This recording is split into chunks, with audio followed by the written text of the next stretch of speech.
let's bring in our dear friend Sandra Smith, co-anchor of America Reports on Fox News.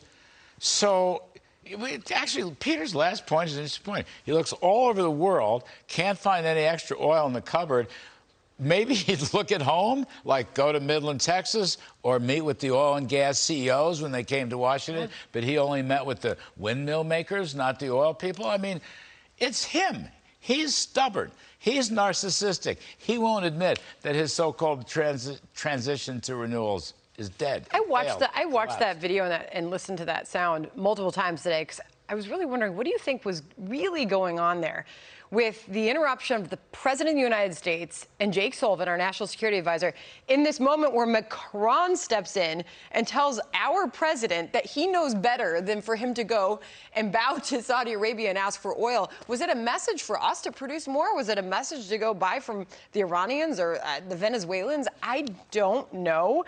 But what I do know, going back to your riff and my homework for your show, it's unbelievable what's happening right now with Putin's economy. I mean, you go back to your original point that the West may have greatly understated and underestimated Russia's ability to weather these sanctions. The New York Times headline, Western move to choke Russia's oil exports boomerangs for now. Moscow is now earning more in oil revenues than it was before the war. You pointed out the currency, now surging the ruble against the U.S. dollar. China and India, the world's most populous countries, have swooped in. They're buying roughly the same amount of Russian oil that otherwise would have been going to the West. So anybody who wants to tout Putin's price hike at the same time talking about how global these markets are, that Russian oil didn't come off the market. It just went other places. Russian production is at its pre-war high. Russian production. Yes. And thanks to India and China, so are their sales.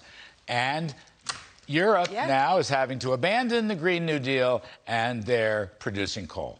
So I ask you, Sandra Smith, what's wrong with that picture? Or if you were Joe Biden's top advisor, wouldn't you tell him it's failed? The transition to renewables has failed.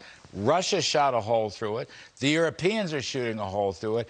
And you have shot yourself in the foot. Yeah. And then Why would they do that? You go to that, groundbreaking discussion happening at the G7 table of leaders about price caps. Oh, that works. How good is that? Never, ever, ever has. And no economist looking at that is suggesting that that is going to work. I mean, I guess the idea is to create some sort of incentive for Vladimir Putin to continue sending oil at the same time